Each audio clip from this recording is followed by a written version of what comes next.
This meeting is being recorded. So we're calling the June 9th, 2023 Cirque ILO Advisory Group meeting to order. It is 9:31 a.m. We have most of the committee here. Anne and Courtney are not present today. So it's a short agenda. So we've got plenty of space for discussions and whatever questions we need. So definitely take our time, take whatever time we want.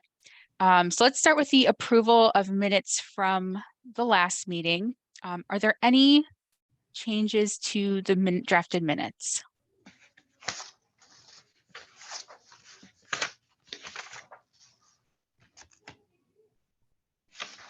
No changes?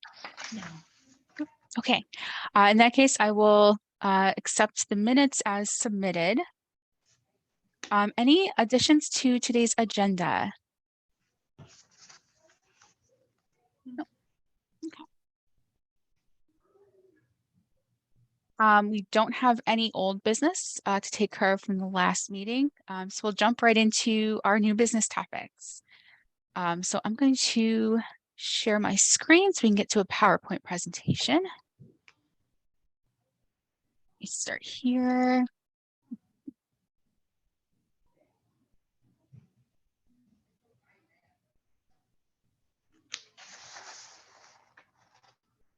Okay, so I'm gonna jump around through some slides and then demo some things in Leap and Power Pack as we need.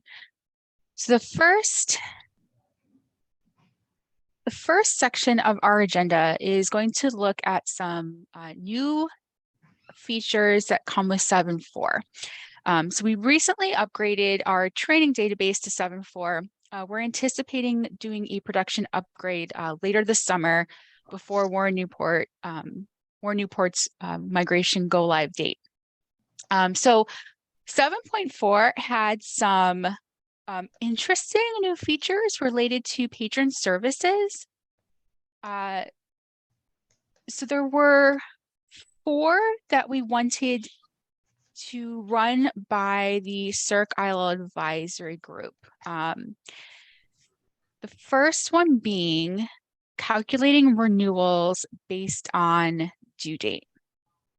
So the current setup in Polaris, the default, is that the database calculates renewals based on renewal date. So if I have a 3-week item, I check out and it's due back July 1st. If I renew it on June 17th, it's going to give me 3 weeks from June 17th, which means my new due date is July 8th. However, there is a new setting available that gives us the option to calculate a renewal based on a due date. So with this new setting, that means if I have that 3-week item that's due back July 1st, I could renew it on June 17th, and then it's going to add 3 weeks from July 1st, giving my new due date July 22nd. So during testing, some things that we found with this was if an item is already overdue, the calculation by due date still defaults to the renewal date. So it will still give the patron like the full 1, 2, 3, however long weeks if the item is overdue. This also allows the patron to renew an item multiple times in a row. And I'm just going to jump over to Leap so I can show you what that looks like. Maybe. There we go. Okay. So I have a couple items out here. It's not due until June 15th. So I could potentially renew it, continue. I get the full 3 weeks from June 15th. And then if I renewed it again, so with the current setup, if I renew it multiple times in a row, it's not going to give me like an extended due date because it's considering from the renewal date. Since this setup is considering from the due date, it will tack on 3 weeks. I renewed it again, it will tack on an additional 3 weeks.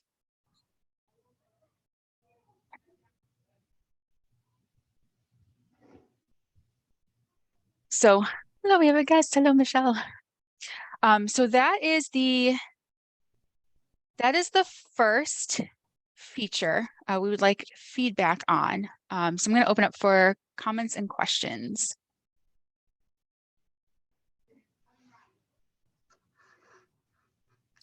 It really doesn't, when we're using auto renewal, which we do for almost every single thing there is, it really doesn't seem like a big issue to make any changes to me.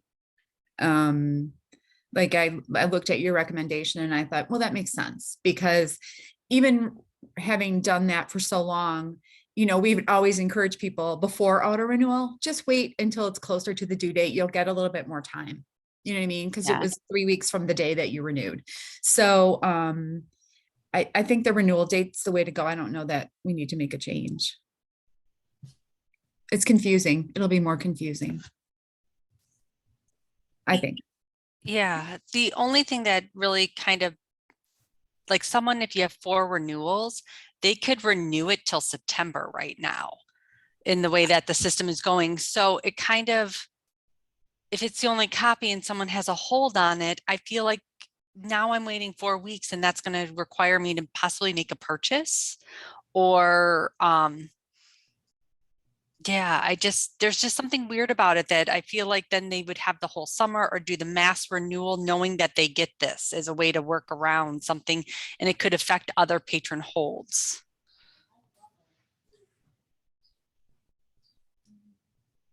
That's my only like uncomfortable part about this, you know?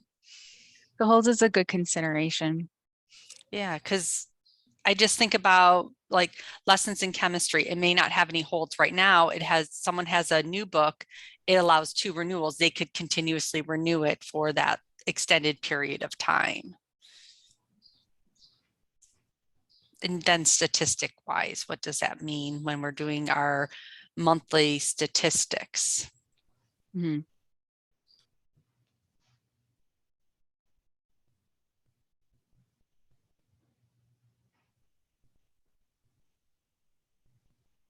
So Mieko, Yeah. this would also be through the Power Pack that patrons could do it themselves. Correct. Yeah. Yep. So okay. Sorry. I agree with Kim that I think that could be problematic, especially we have some students that try to get textbooks out and then they might try to keep it the entire semester. Plus, I think it might be confusing for staff too, especially since staff are so used to it renewing from the current date rather than the due date. So I do think that would add a lot of confusion.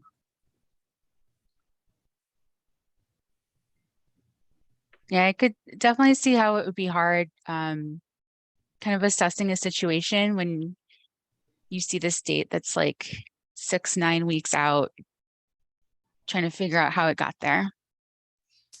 I feel like that's the patron calling us, not realizing that they renewed it. Like if they did a phone renewal and then they contacted a staff member, or they did the checkout station and they inadvertently renewed it again, you know, like, yeah, I consider that a lot of confusion right now. I'd like that if it renewed as an error and didn't change the date and didn't take a renewal away. That would be like a great feature, you know, when you inadvertently renew something for a patron. Yeah, actually, we had that happen yesterday where something was accidentally renewed. So the patron lost a renewal on accident and it was a staff error. So we just kind of adjusted the due date to give them a little extra time to make up for the difference. Yeah, I've had to check it in and then check it back out to the patron, you know, Yeah. and then that's just, yeah. Maybe in 7.5. Yeah.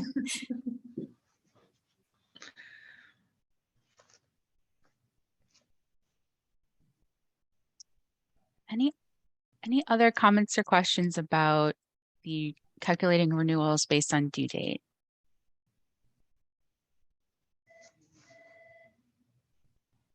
I feel like everyone's kind of on the same page here.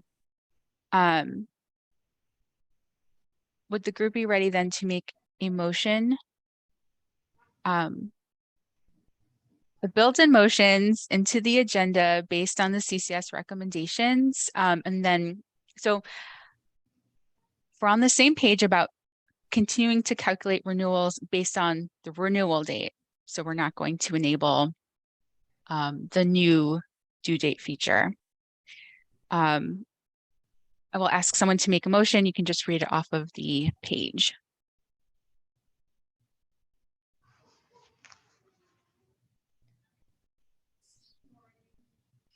I can make the motion. So this is Kim from Northbrook. Motion to continue to calculate renewals based on the renewal date.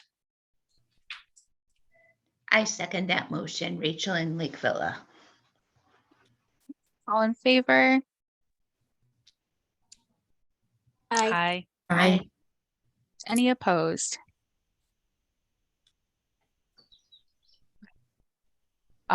We will take the recommendation then to continue to calculate renewals based on renewal date. Okay, going back to my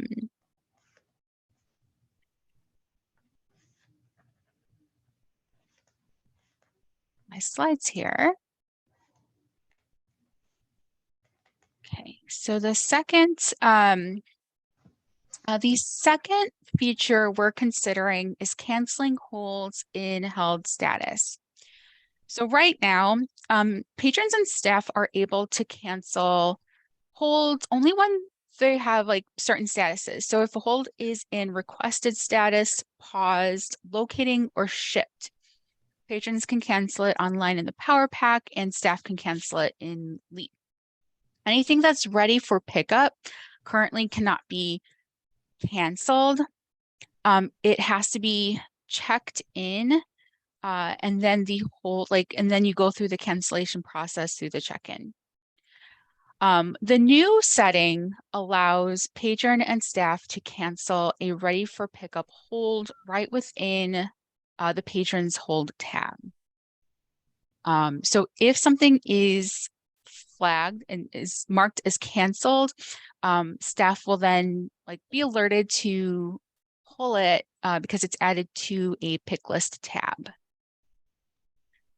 So I'm gonna pop over to Leap here real quick, and I can show you what that looks like from the staff side.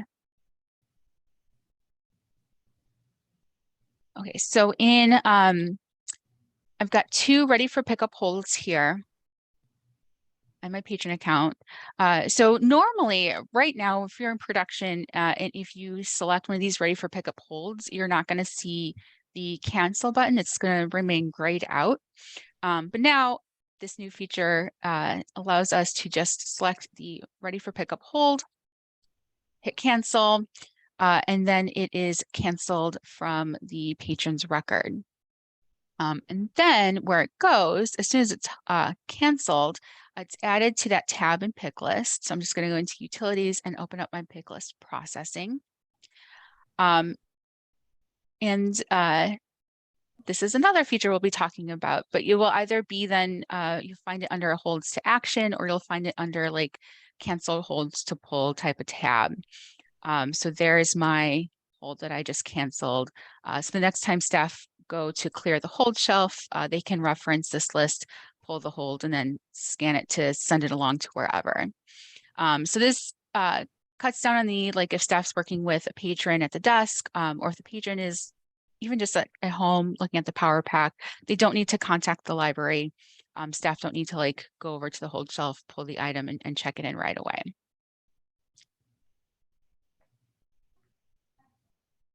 Let me see if let me show you what it looks like from the Power Pack too. Let me open up.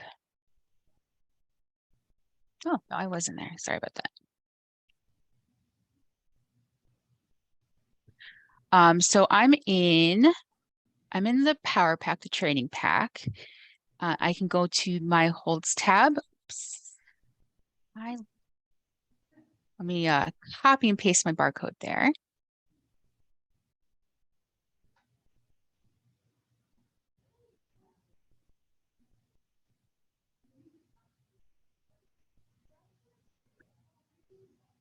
Oh, and I just canceled my hold. Oh, never mind. I can't show you what it looks like. Stop sharing.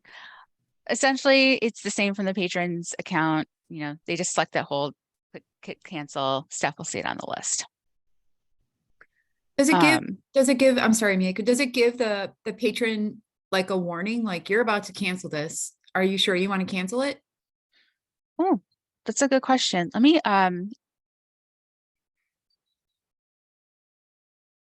me see if I can set something else up here.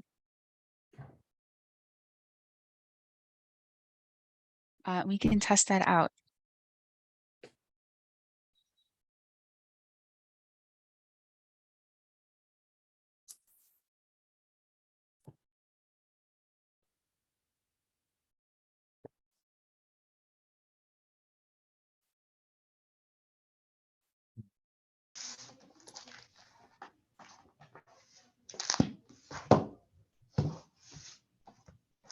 Okay, I'm going to share my screen again. I just placed that same item on hold. Okay. So now let's see. I'm going to select that hold, cancel it. Yes, and it does give an "Are you sure?" That's good. Miyako, does it go to the next patron, or what does the patron see on their side? Because I tried to mimic that and it shows like ready for pickup or still awaiting pickup in Leap. So I wondered what it looks like. Are you able to kind of, once that's canceled, show us the steps that it looks like on the other end of Leap? Yeah. So I formally canceled it in the pack. So the patron sees the status that's canceled and on what date. Let me come back to Leap here. So I've got my hold is canceled and it's now going to be part of the pick list.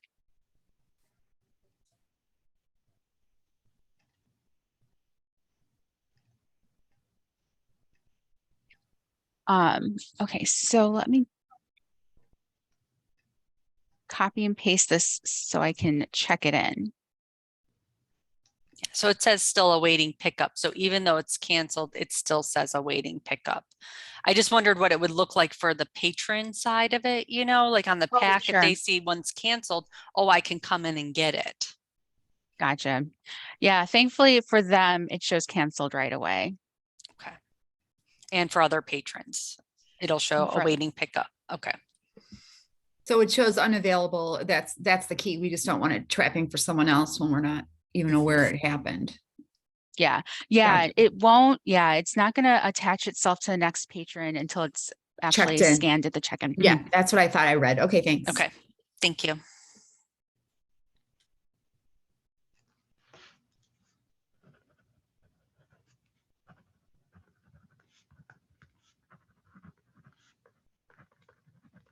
Anything else you'd like to see around that feature? Anything else I can demo for you?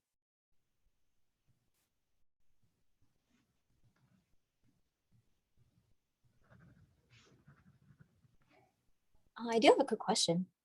Yeah. So canceled holds, do they show up on the Clean Hold Shelf CCS web report or no? I don't think we've been able to test that yet, since everything is in training and the reports are pulling from production. But with that being said, I am confident that Bob could pull that up.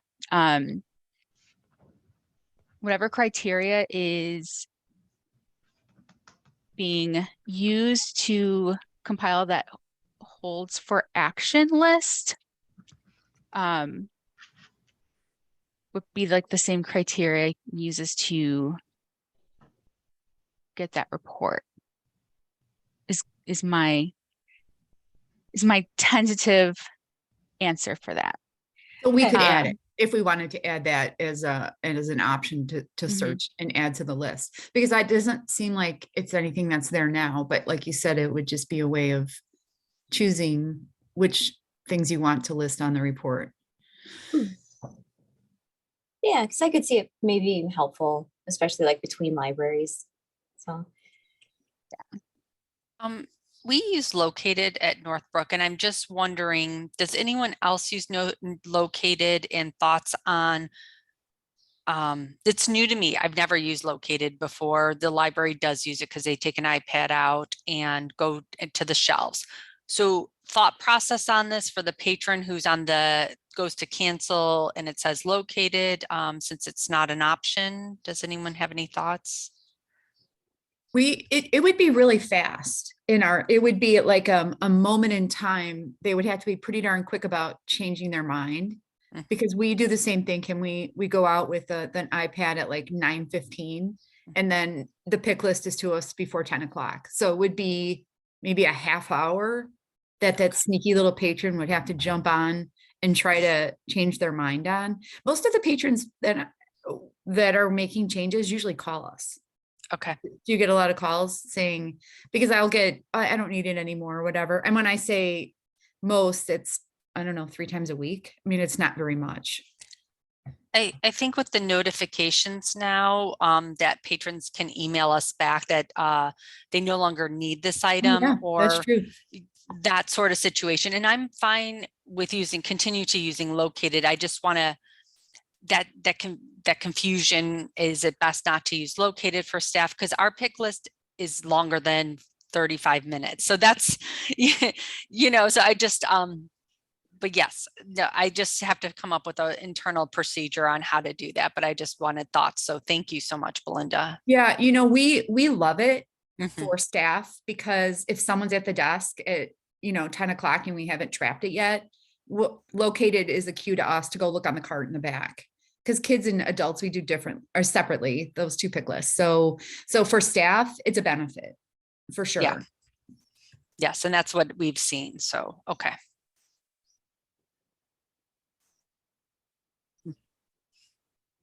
I really like the idea, to be honest, for patrons to be able to cancel their own holds.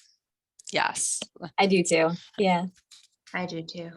I like it too. I'm just wondering, this may go without saying, but how does this affect the OCLC records? Does it work the same? Oh, let me set up an out of system request for our patron. That was the other question I had written down. Oh, good. Somebody So else. thanks for asking that. That was our Sure. question.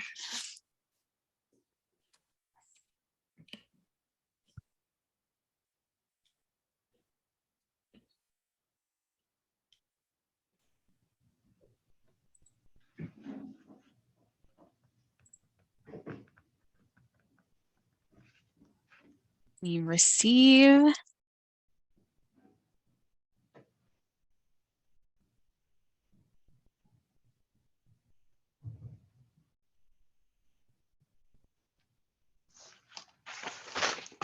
Okay, I am going to share the screen. We can do the big reveal. So I have a received ILL that is waiting for pickup.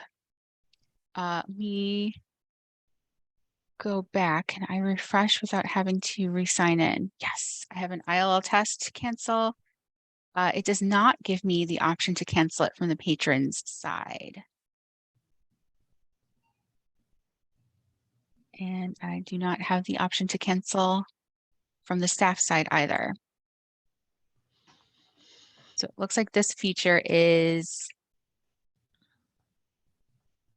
limited to intra-CCS holds.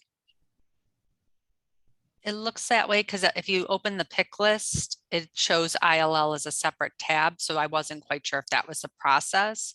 And I'm wondering though, even though we have it awaiting for pickup, what about the ones in transit? Since we put the record in first instead of creating it ready for pickup, it seems like then they still wouldn't be able to cancel it. Does that make sense? Yeah, so if we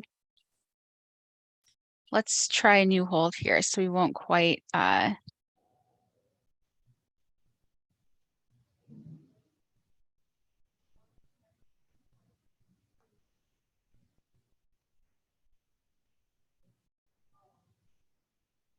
I've got something that's in requested status.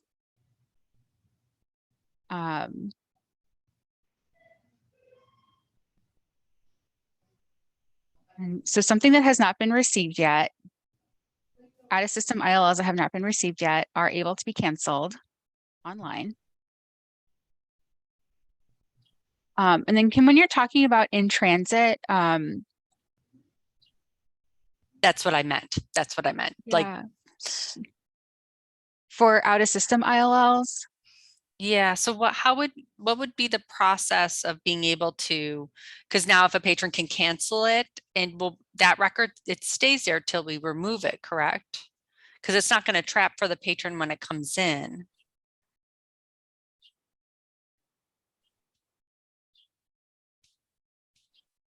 so for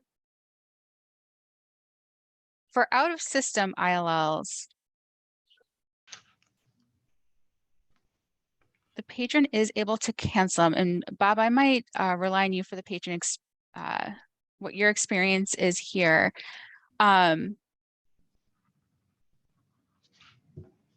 If someone cancels an out of system ILL before you receive the item, then when you go to search for that ILL request record to receive it, you'll see that it's canceled. Is that the workflow you generally see? I don't know, because we create the records as we receive the items. So I don't know. It would already be with us before the patron could cancel it. You know what I mean? Yeah. Let's see. I'm looking at the ILL options in sysadmin right now. I don't see that there's a way to control when patrons can or can't cancel those out of system ILLs. So I think the setting that we're considering right now, canceling those held holds, those are tied to just the interest CCS holds and not the out of system ILL holds.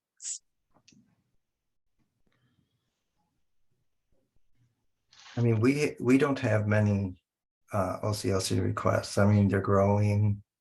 They're a lot bigger than they were when I started the job, but I don't know what it would be like for someone that has a lot. And I like to have the control of, entering the records and removing the records and canceling. So I know what's going on with the patrons. We have our OCLCs awaiting pickup even in a separate spot. I'm wondering, I know Michelle's a guest, but Michelle has the largest OCLCs in the consortium. I don't know if that, I don't know how, being that they send out almost, I think, between 400 and 500 a month, is that, I Wow. think. I don't know how, I know Michelle's a guest, but I think as someone who has the largest one, she may have some insight to this for us. I don't know if they do what you do at Zion, in the sense of putting the record in after it arrives. Mhm. I The don't know if we record- can, from Michelle, if we could hear from Michelle. So I can tell you limited amounts of information about this, but I will tell you that they do create the ILL request, attach it to the patron's account, and have a record in the system, I believe, before the actual item arrives. we've kind of split up parts of our department, so there's things I don't know anymore, that I might have known at one point, but I don't believe that we create the records once the item has arrived.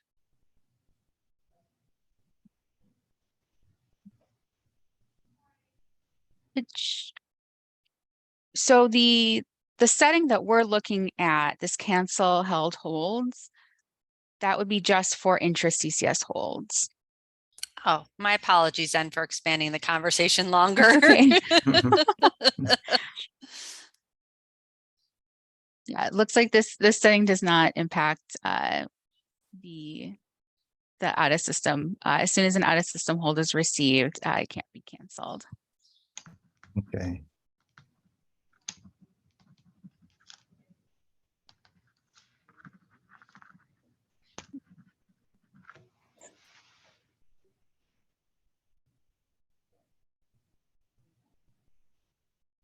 So then in general, like, what are your thoughts on the ability to cancel held holds? Assuming we'd be able to add any canceled held holds to the web report pull list. I think it could be beneficial for the patrons just to have the ability to do that. And I think it could help alleviate calls into the library. So I think it could be a beneficial thing. I do too. Yep, I agree. I agree. Thumbs up. Thumbs up. Would someone like to make a motion to recommend enabling the cancel held hold setting? I'll motion. So Bob motions. Do I have a second? Second. Belinda seconds. So I will confirm that the canceled held holds would be pulled into web reports. And then since this would include technically a workflow adjustment, we'll take it to the Circ Tech group for a formal vote of approval when we meet in July. But then we could, if approved there, we could have it set and ready to go for when we migrate to 7.4. So before we move on, I just have a curious question. Yeah. When you create the records before the item comes, when it's in transit, how does it appear to the patron on their side? Oh yeah. So here I've got let me go back into our example patron.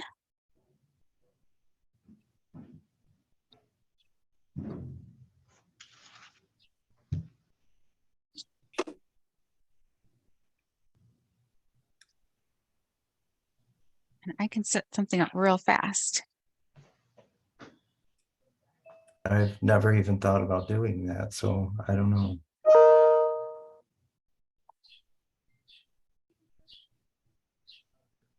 Okay. So if we are, let me refresh my view here. Share my screen.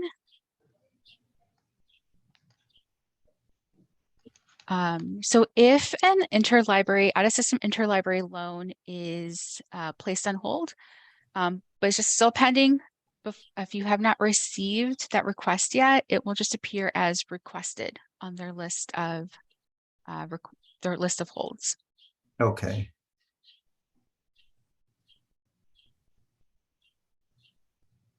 Okay, just as long as I know, I didn't know if it would, change to, in transit or something like that. So.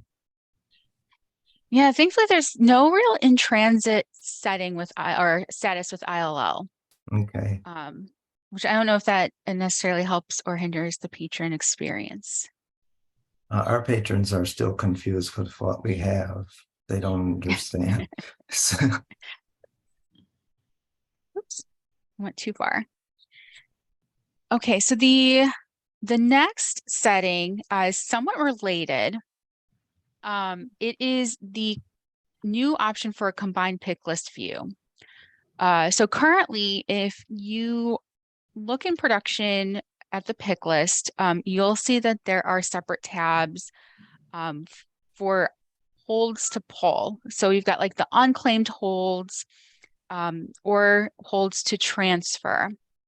And then now that 7.4 is going to have that additional like canceled hold setting, the pick list would come with a third holds, a third tab that includes like a canceled tab, right? So by default, the pick list will have your unclaimed holds tab, holds to transfer, and the canceled holds tab. So because of that, 7.4 offers an optional view setting with the pick list that combines everything under a holds to action tab, which just includes anything that is on your hold shelf and needs to be pulled and checked in because it's either canceled or it's going somewhere else, or the patron hasn't picked it up. Excuse me. The nice thing is, let me go to, I think I can do this without.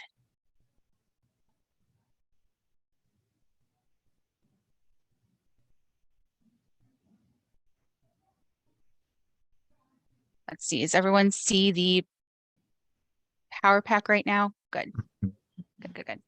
I'm gonna go to my pick list again.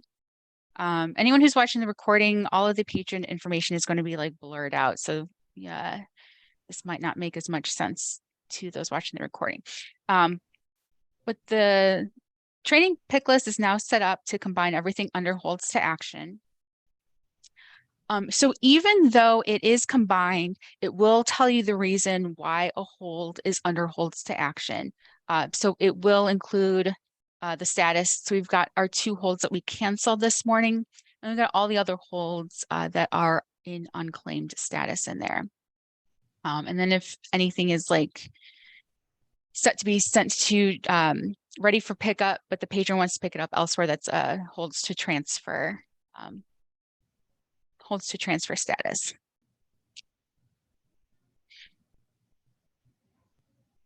So I'm really curious, especially for those who do the pick list, if something like, or pull holds from the hold shelf, if something like this would be helpful, if you prefer to have the holds kind of segmented out,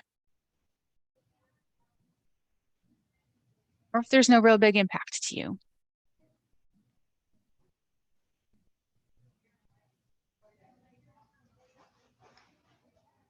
I actually like it.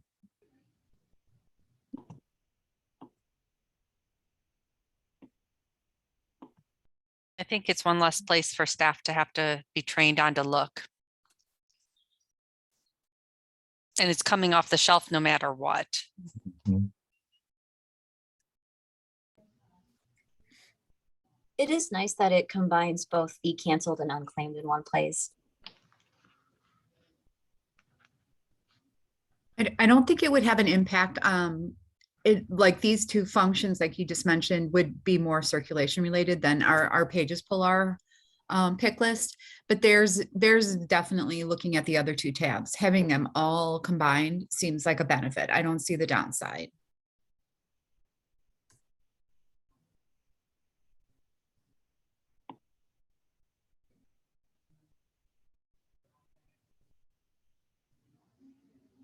Any other questions on this setting?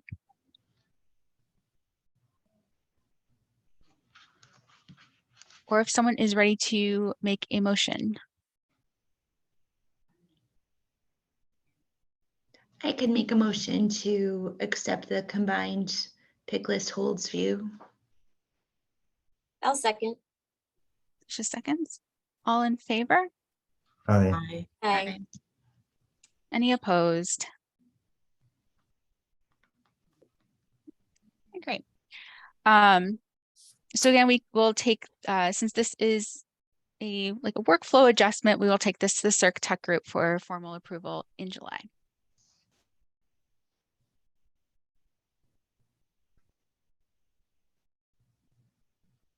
The final setting I want to talk about is the related to patron self-registration. So for, I think we have maybe less than a third of CCS libraries who do patron self-registration. So for those who may not be familiar, the PAC offers a self-registration option. When a patron registers online through the Power Pack, they will receive like a temporary barcode. They're able to place holds.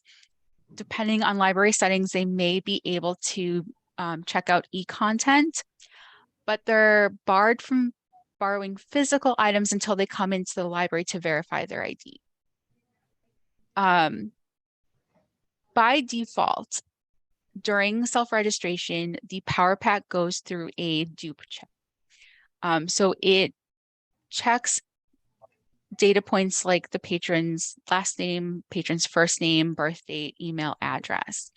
And if they detect a dupe, it will stop the registration and tell them like, please looks like you have a record already, please contact the library.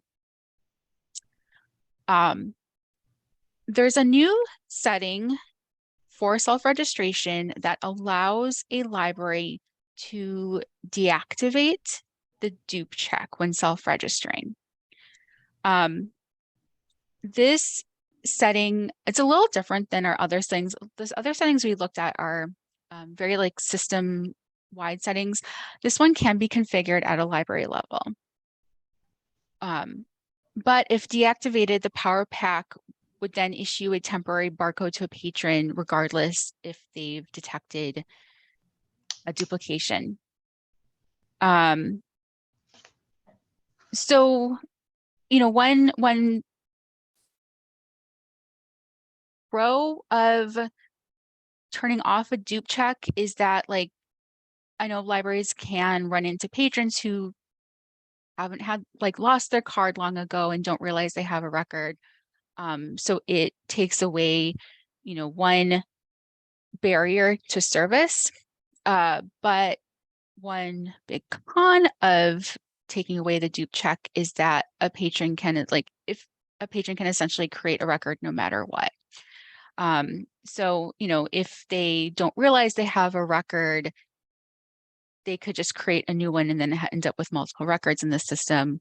Or if they're blocked or barred for anything like a collections block, they could essentially create a temporary record and place hold. I mean, they'd be limited in their services, right? They don't be able to place holds and potentially e-content depending on the library settings. But, you know, it would definitely allow them to create a duplicate account.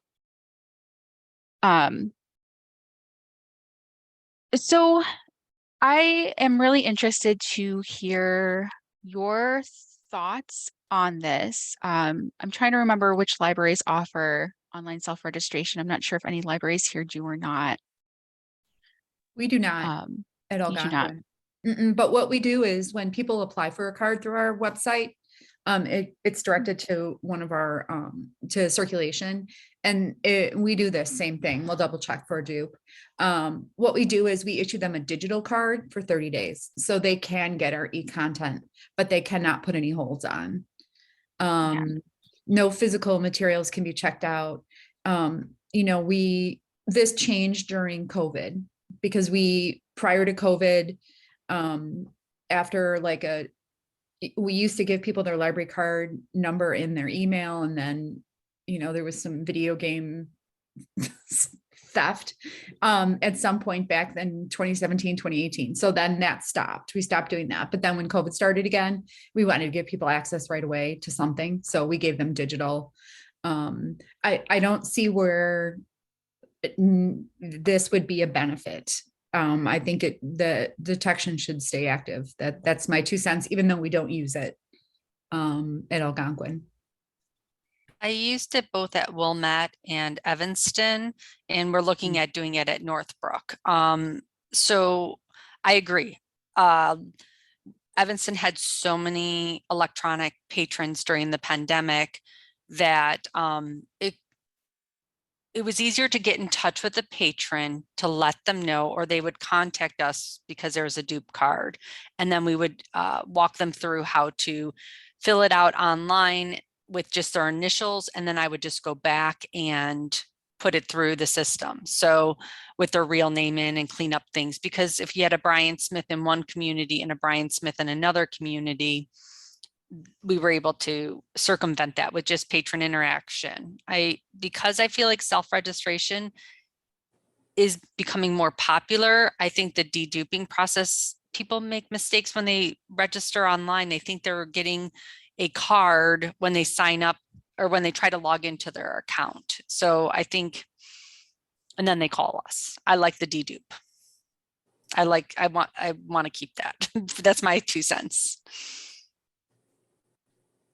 We do have self-registration at Round Lake, and I think I would also be in favor of keeping the dupe check.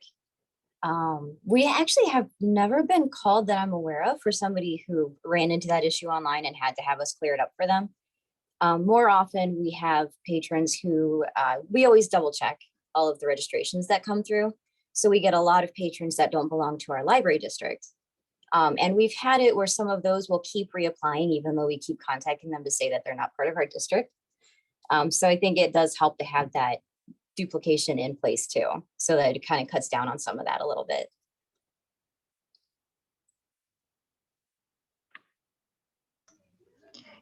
Just to ask a question, is self-registration separate from like a virtual card application? Yeah, I'm going to go to the Power Pack so I can show you. Let's see. No, it's been 3 years and I still can't figure out all of the Zoom sharing stuff. Okay. So Power Pack. So it is, I know there's definitely libraries that will have like through their website, offer some kind of online registration, like Belinda was mentioning.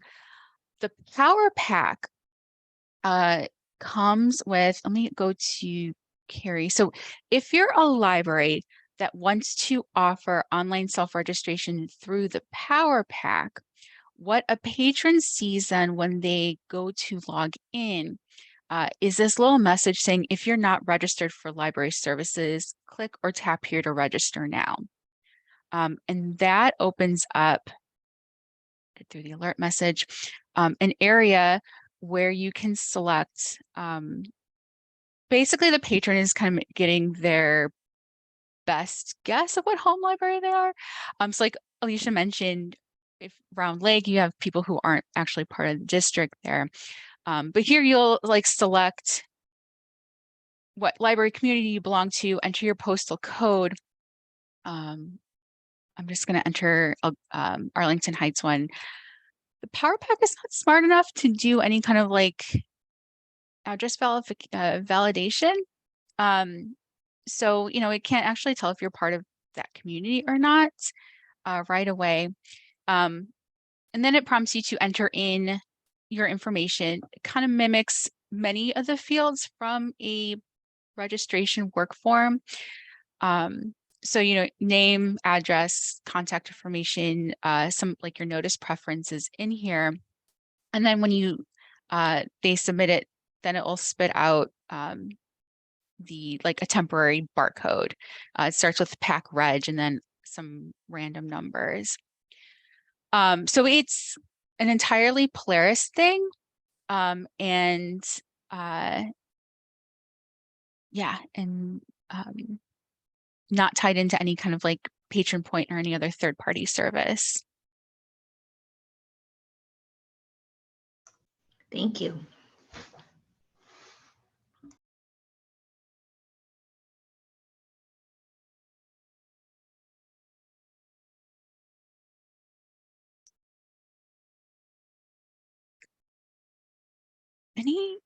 Any other questions or comments about self-reg duplication?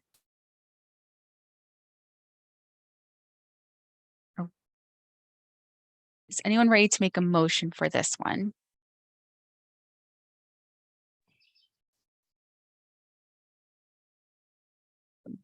And it sounds like we'd move to keep the duplication detection active. I'll make the motion. Do I have a second? I'll second it. All in favor? Aye. Aye. Any opposed? Okay. We will keep self-registration duplication detection active. So that brings us to our second topic of the meeting, which is guidelines for manual item recovery. So the goal for today, not making any decisions or any recommendations, it's just a discussion. So some background here, right? Some CCS libraries manually reach out to patrons with lost items to encourage item recovery. So at this time, we don't have any like guidelines that exist about like, okay, if you do manual item recovery, you should be contacting patrons from your own who are registered to your own library, or you should just be contacting patrons who like checked out from your library. So what we want to assess is if we should have guidelines, if there's a need for guidelines, or if like things are going fine as is and we don't need guidelines. So we've got, some like potential setups or guidelines here is like we could say, okay, again, if you do manual recovery, just contact people who like checked out at your library, or just contact people who checked out at your library and it's your own item. Or just contact people who are registered to your library, regardless of where they checked out. So in the agenda, I included some like example manual item recovery workflows, just to kind of give you a sense of what this looks like from library to library. And then a few considerations. So some considerations here, it's like, what rules and policies is the patron subject to? So a lot of our settings and policies are tied to the transaction library or where the patron checked out. So that includes like how long an item is going to check out for,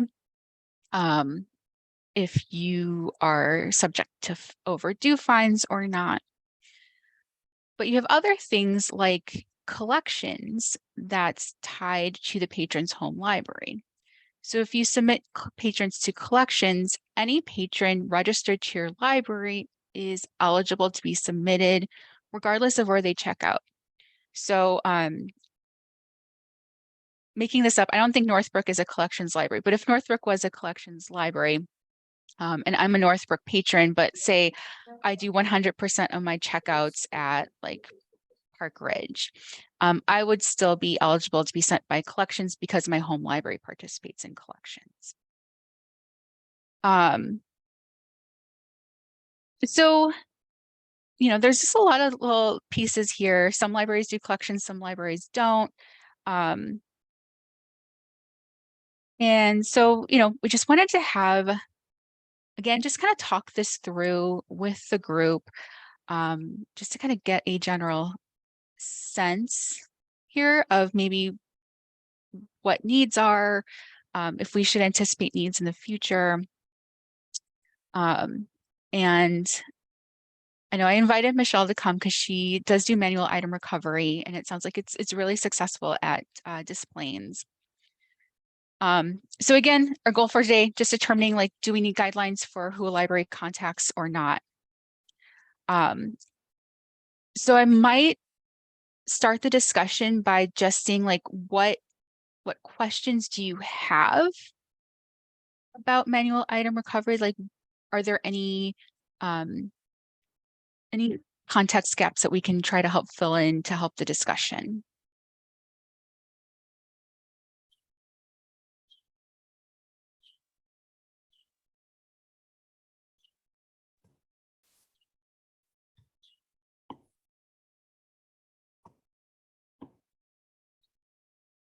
Or also just any general comments too. We'll take that as well. I think Anne's response in the email helped clear it up a little bit for me. Exactly, you know, what you were asking in this particular instance. I'd be curious to know what Michelle does. We don't do any phone calls with people at all, with staff. We handle it through billing at 45 days. People would be getting those kind of notes. So, but I know that in the end result is, even though we allow 6 months to return materials, again, since COVID, and you know, we've become a lot more lenient, and we really do just want our materials back if they're in good shape. So I am curious, because this is a policy that we talk about, you know, annually, about how we're going to handle things moving forward. So I am curious to hear how other libraries do it, and if it is beneficial. Well, I'm happy to, that's why I'm here. So I'm happy to tell you what we do. After we decided to go find free, there was a fear that there wasn't going to be a huge incentive to return things. So we kind of started it around then, but we don't do anything until after patrons are billed. But if you look at the bills that we're sending out, you know, there's the usual, like you owe $20, $30. There are some people that owe $400, $1,000, you know, a lot of money. And I think a lot of patrons, if they see a bill that is more than 20 bucks, maybe even, first of all, I think they freak out, and I have heard many a story after we started doing this of, well, we were never going to come back, and lots of patrons kind of left. So what I have now is, so Bob creates a report for me every month of people who have been billed within the past 6 months. And I sort it. In the report, I can see all of the items that the patron currently has checked out and that they were billed for. And we start at the person who owes the most money and go through the list. So I have one staff member who, if there's an email, I have a template that is like, hi, we know that you've received a large bill, or a bill, depending on if it's a huge one, she might say a large bill. And we wanted to let you know that as long as you return these items in good condition, we're forgiving the bill, and you can use your card like you used to, blah, blah, blah, blah. And once we started doing that, I received between $800 and $1,200 worth of materials back a month. I feel like, you know, some stuff, the person's long gone, you know, and it doesn't always work, but we are getting, I think, the piece that, you know, people still have this, oh my God, the library's going to be mad at me, I'm going to get yelled at. And that kind of thing is so still, I mean, someone came in the other day, I am so sorry. And I was going on and on. I was like, what is wrong? I forgot my library card. I was like, guess what? You're the only person that's happened to in the past 30 seconds because it happened 3 minutes ago. You're fine. It's okay. Really, yay, come to the library. So by telling people, hey, we know you have this huge bill and you have all this stuff out, but don't worry, if you give it back to us, all's forgiven, come use the library. We want you to come back. We have the letter written in English and Spanish, because that's our largest populations of languages. And then if, you know, if they don't have an email, then we do call, but I have a part-timer who this is like her main task, and the beginning of the month she gets the report. I will say that we did tweak the report because initially I had requested that all displays items that were billed would be on this report. And several months ago, Kim was like, why is Displays talking to one of I will met people and they're confused, like, why is Display? Because, people check stuff out at your library, not realizing they have other library stuff. And I was like, oh, sorry. So I had Bob change the report and have it just be the transaction library. So anybody who checks out here at Displays is who we contact. So there will be things from other libraries on this report. But I mean, that at least is, I think that's one thing that might be important. If we do a lot of things based on the transaction library, because that's where the patron used that library. So it makes sense that we would be the one communicating. It does not get me back the stuff that went out to all of your libraries because I'm not talking to those people, but it's not a big deal. I feel like we're getting enough stuff back. It's also opening communication. We're like, hey, and it's a friendly letter and it's not like, and my staff member is like, super sweet and whatever. It's all like a positive, oh, no worries, come back. And I have to tell you, Displays is very lenient about a lot of things. If somebody returns something 8 months after it was due, I will forgive that. And we might put it back in the collection. We may not. I don't make that decision. But if it comes back and it's in good condition, I'm not going to make a patron pay for it. I feel like people are, there's a lot of things we're all paying for.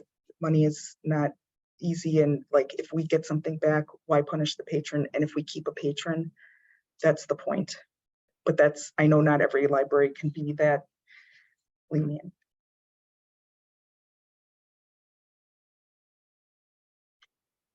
I also think based upon our conversation with Michelle at the time too, is like another situation came up that I was like, hey, Michelle, one of my patrons had a very exaggerated amount of money that was owed to Displays. And it was like, I've tried to contact $1,200. Yeah. So Yeah. It was just, it having that relationship too, like if you catch a bill, like reaching out and telling someone like, hey, I don't know if you know this, I can't contact your patron, but they owe our library quite a bit of money. And having that relationship and saying, okay, let's talk this out and see what we can do together. Because I felt absolutely horrible about this situation because we were already dealing with it as they did this to another library as a reciprocal borrower. So those sorts of things that were just kind of, and I don't know if you ever resolved that, Michelle. I haven't looked this week. The last week when I looked, it wasn't resolved, but I'm actually just going to look him up right now since there's a Post-it note on my computer with his name on it. I've been yeah. But I think the other thing I do think when we talked about Michelle mentioning about like neighboring libraries, I don't know if Evanston still charges collection fines or collection fees, but because the North Branch of Evanston had closed, we would get a lot of people at Wilmette and they didn't understand that they were being charged a collection based upon their home library. I don't know if that's still the case. And I know I think it's great that we're able to reach out to the patrons and have that conversation because a lot of them don't realize it. They just don't. They get that third bill goes to their email and they didn't catch it. I can't tell you how much information I'm getting in my email that I overlook. And I just wonder if the patron is too. Would be nice if there was a option to send a print notice instead of an email after so many days. I don't know if it's a report I could probably have Bob do for my specific library to get in touch, kind of like what Michelle has, just because those emails do get lost.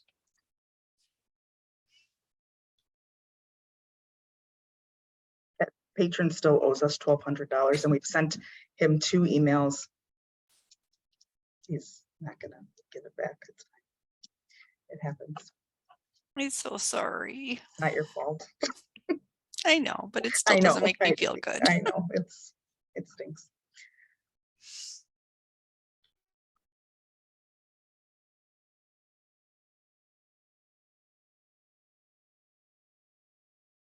So Desplanes contacts people who check out at Desplanes.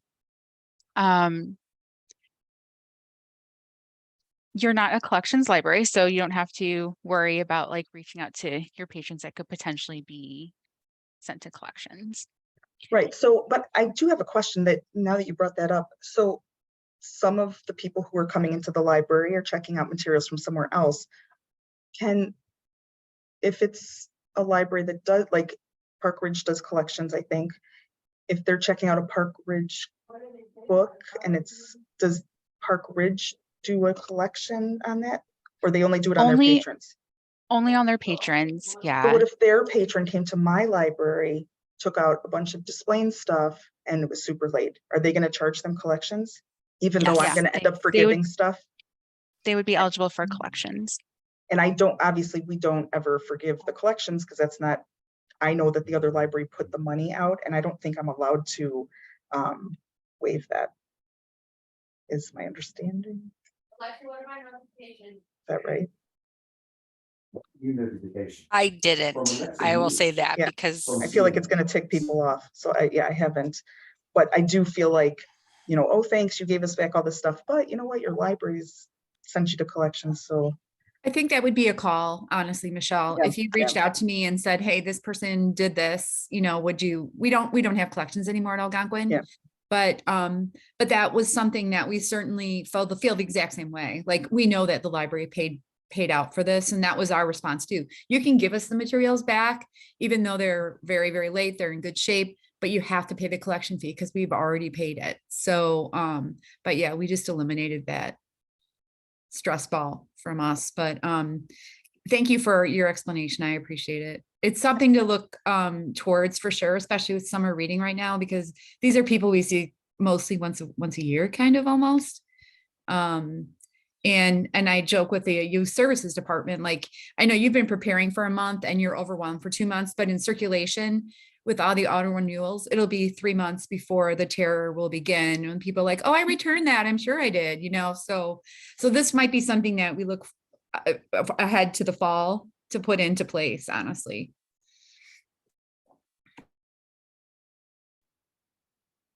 So, okay, putting this out there, if we had a library that contacted, their method was to contact their patrons. So it doesn't matter where it checked out, they contact stuff that their patrons have that are billed.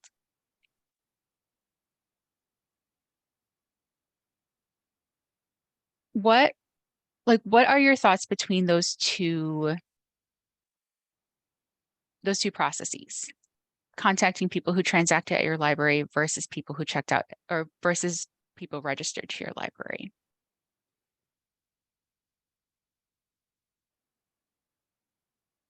Can I give my thoughts? Yeah. Oh, I'm sorry. absolutely. I know, like, I don't want to over speak. So I in some ways prefer doing the transacting because the odds are that more of my material is going to have been the problem, and there's a better chance that I'm going to get more material of my material back than if one of my patrons always goes to Niles, for instance. They're probably checking out Niles stuff. Obviously, I mean, they can't, yeah, I mean, for the most part. So I would prefer, since I had to make a choice, because before, like I said, I was just doing all the Desplaines items, I would choose transacting just because I feel like I would get more of our stuff back. And based upon what happened with Michelle and I, the situation, I think you don't know what's necessarily going on with that patron at that library.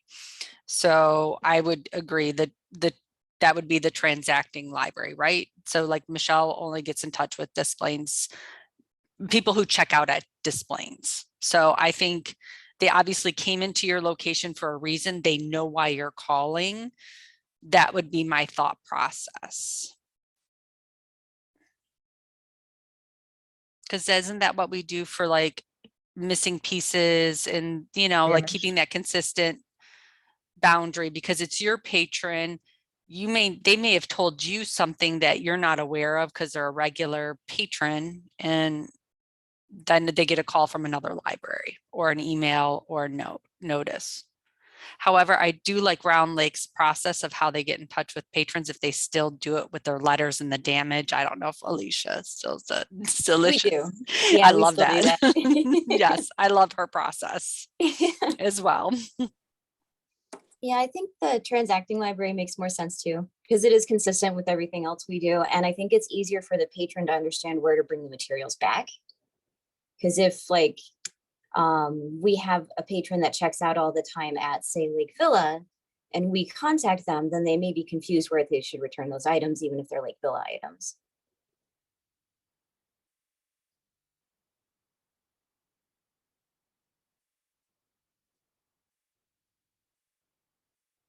If you were a collections library and your patrons were sent to collections, even if checking out at other libraries, would you want to, and you do manual item recovery, would you want to contact them then to see if you can prevent them from going to collections? I hope that makes sense.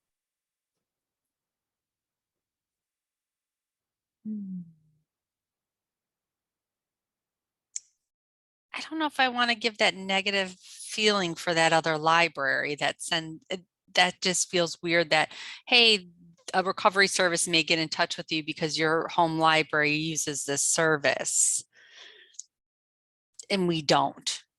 I don't know if that feels good to me. I don't know. That just. Yeah, and as a library that does collections, it kind of gets into that territory again of possibly being confusing. Like if I contact our patron, but they don't check out with us all the time, they may not understand why I'm contacting them. We do have the fine notices that we send out. Do those go out before it hits collection? Yeah, so fine notices, that's for libraries who don't do collections. Fine notices are an optional notice you could set up, and it can be done just in print, which I think is how Round Lake has it set up. Yeah, but you can set it up to generate at whatever interval you want. So that way you can catch patrons before they're eligible to be sent to collections. So you can just kind of say, hey, you have this much money on your account. You may be sent to collections if we don't resolve it. Okay, yeah. So that might, for us at least, that might help catch some of those patrons that maybe don't check out with us, but are possibly in danger of getting sent to collections. That's a good point. Lake Villa is a collections library, and we do send out a letter like right before they get sent to collections, just to advise them, hey, we're looking for these items. If we don't receive them back by such a date, usually it's about 2 weeks after we send the letter, you will be sent to collection, just to be a final little reminder for them.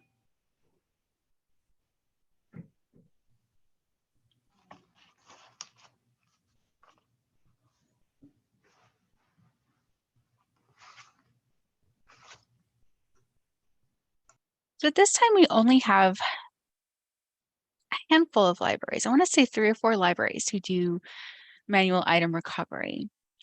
Do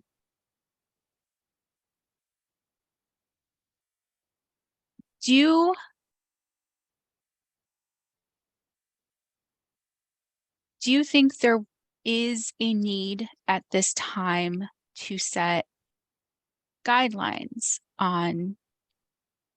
around contacting patrons, like who the library contacts? Can I say one more thing? Absolutely. You're here as like our resident expert today, Well, Michelle. okay, sorry. I just don't want to overspeak. So after we talked about this at the CERC tech group, I can't remember how many months ago, and people were like, oh, you do this, you have a template? Well, and they asked me to send the template out, and some of the libraries are using the template. And it's funny because a patron came in and there was something similar to what I did to Kim happened to us, where another library contacted, I believe it was one of our patrons for something. And I was looking at the letter and I'm like, wait, he has my letter. Oh, wait, that's not my letter. It's on a different letterhead. So I do kind of think we should pick a way that we're going to do this, as far as, are we going to just only the people who used your library, the transacting library, or however, but I kind of feel like it should be consistent, because it did, the gentleman was confused and we were confused at first, because we didn't really, I don't remember all the details, but I was like, oh, this is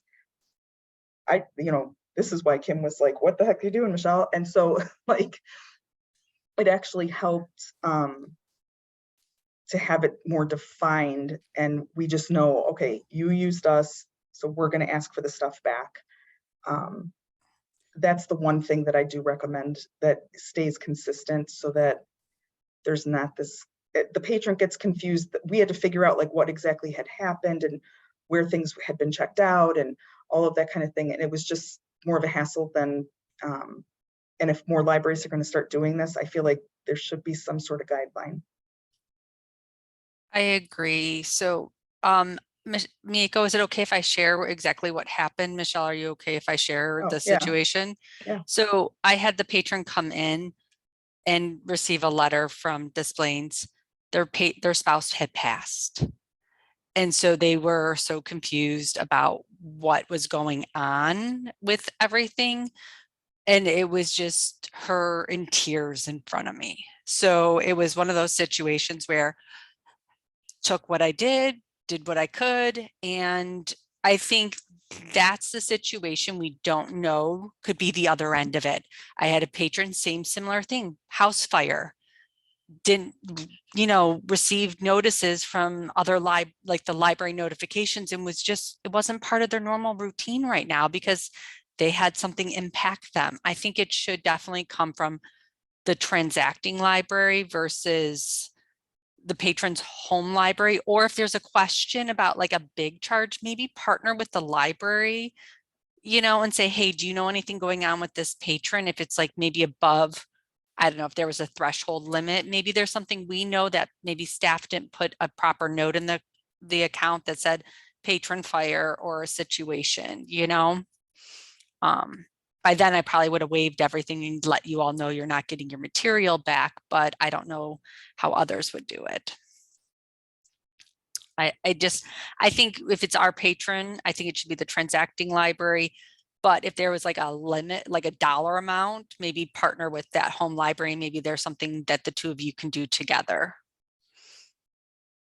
I think a part of that equation is that money isn't going between libraries. So I think that we have a little more leeway knowing that your library isn't going to get the money back either way. So how do we best serve the library and the patron to accomplish what we're trying to accomplish, is just to get people to come to the library. So exactly. Yeah, exactly.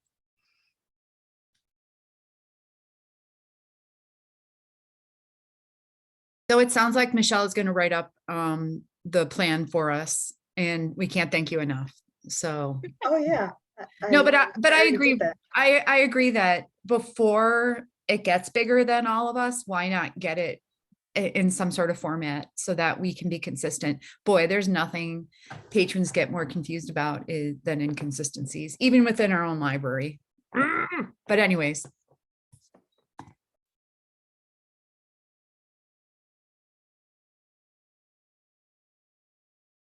Well, this was incredibly helpful. Any last questions or comments about manual item recovery for today? I'll also say, again, this was just kind of like an exploratory discussion, so I don't know what the path is going to be going forward.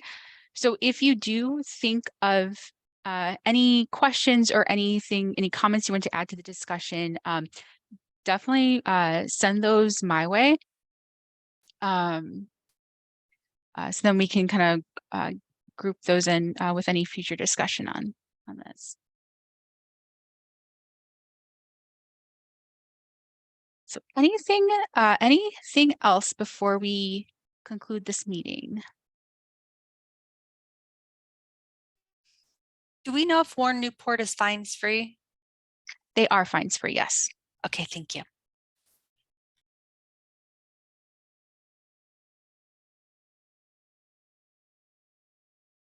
Anyone want to make a motion to adjourn the meeting?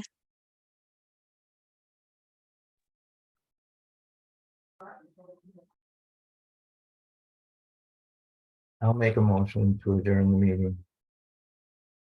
We'll move in a second.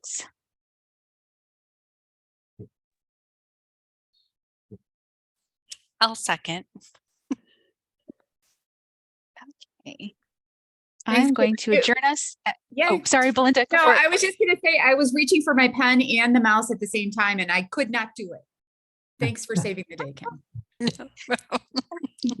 It's Friday. We're all entitled to. Holy smokes. And I'm at home. I'm just like, oh, so relaxed here. Me too. Yeah, right? It's just a different vibe than in the library. The office. Yep. Well, Sorry. I'm going to adjourn us at 10:52. This is our last meeting for this particular group.